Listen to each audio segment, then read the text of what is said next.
नमस्कार दोस्तों, मैं प्रदीप संजय स्वागत करता हूं आपका आपके अपने YouTube चैनल अभियान हिंदुस्तानी में। दोस्तों, अभी तक आपने चैनल को सब्सक्राइब नहीं किया है तो चैनल को सब्सक्राइब कर लीजिए और साथ ही बेल आइकन वाली बटन को प्रेस करके ऑल सेलेक्ट कर लीजिए ताकि भारतीय इतिहास से जुड़ी तमाम जानकारी आप सभी तक पहुंच सके। दोस्तों, यूँ तो भारतीय इतिहास में लाखों क्रांतिकारियों का नाम दर्ज है, लेकिन ज़्यादातर नाम ऐसे हैं जिन्हें बहुत ही कम लोग जानते हैं। उनका नाम भारतीय इतिहास में बहुत ही सीमित रूप में दर्ज है। उनके विषय में शायद ही कोई जानता हो। ऐसा क्यों है, ये एक बड़ी बहस है। फिलहाल अपने चैनल अभियान हिंदुस्तानी के माध्यम से मैं उन महान क्रांतिकारियों के विषय में जानकारी देना चाहता हूँ जिन्होंने भारत माता की सेवा में अपना जीवन समर्पित कर दिया था। दोस्तों, आज मैं आपको वैकुंठ शुक्ल के विषय में बताना चाहता हूं, जिनसे बहुत कम लोग परिचित होंगे। महान क्रांतिकारी वैकुंठ शुक्ल का जन्म 1907 में हुआ था।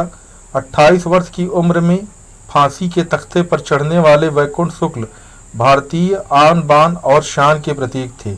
वैकुंठ शुक्ल भगत सिंह के बहुत अच्छे मित्र थे। भगत सिंह की गिरफ्तारी के बाद उन्हीं के साथ के एक क्रांतिकारी फणींद्रनाथ घोष ने उनके साथ गद्दारी की और सरकारी गवाह बन गया। दोस्तों, जैसा कि हम सभी जानते हैं कि गांधी जी की अहिंसा नीति से अलग विचार रखने वालों का एक अलग ही समूह था, जिसने HRA का गठन किया था, जिसके मुखिया थे पंडित राम प्रसाद बिस्मिल। काकोरी कांड के बाद वो पकड़े गए और उन्हें फांसी हो गई। दोस्तों, काकोरी कांड और पंडित राम प्रसाद बिस्मिल पर मैंने पहले ही एक वीडियो बना रखा है, जिसका लिंक आपको नीचे डिस्क्रिप्शन में मिल जाएगा। वहां पर आपको HRA के विषय में भी जानकारी मिल जाएगी। पंडित राम प्रसाद बिस्मिल के बाद HRA की बागडोर चंद्रशेखर आज़ाद ने संभाली। बाद में इस संगठन में भगत सिंह, राजगुरु, सुखदेव तथा वैकुंठ शुक्ल जैसे अनेक क्रांतिकारी जुड़ गए, जिन्होंने HRA के कार्य को आगे बढ़ाया।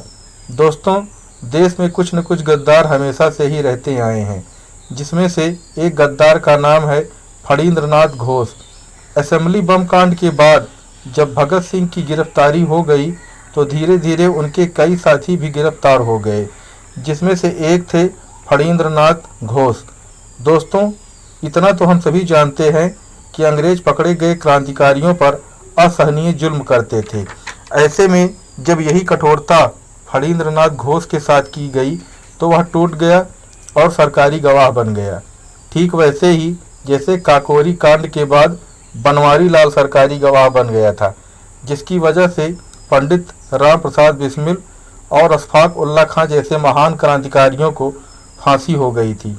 फणींद्रनाथ घोष ने भरी अदालत में भगत सिंह, राजगुरु व सुखदेव के खिलाफ गवाही दी थी, जिसकी वजह से इन महान क्रांतिकारियों को फांसी हो गई थी। इससे कुपित होकर वैकुंठ शुक्ल नामक एक महान क्रांतिकारी ने फणींद्रनाथ घोष को मौत के घाट उतारने की कसम खा ली।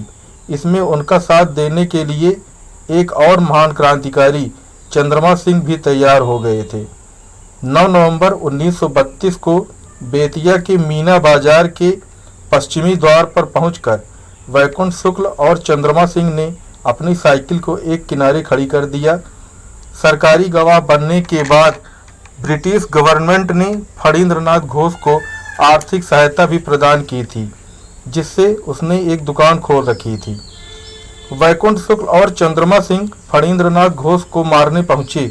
उस समय बाजार में भीड़ भाड़ का माहौल था, क्योंकि ये दोनों वीर दिन दहाड़े ही उस गद्दार को मौत की नींद सुलाने पहुंचे थे।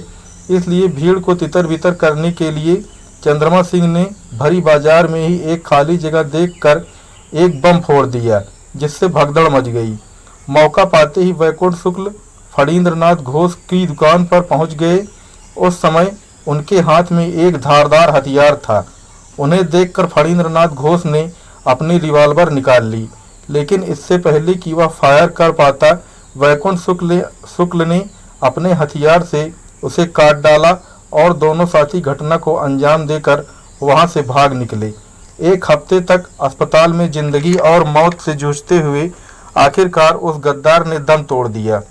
दुर्भाग्यवश 5 जनवरी 1933 को चंद्रमा सिंह कानपुर से और बैकुंठ शुक्ल 6 जुलाई 1933 को हाजीपुर से गिरफ्तार कर लिए गए।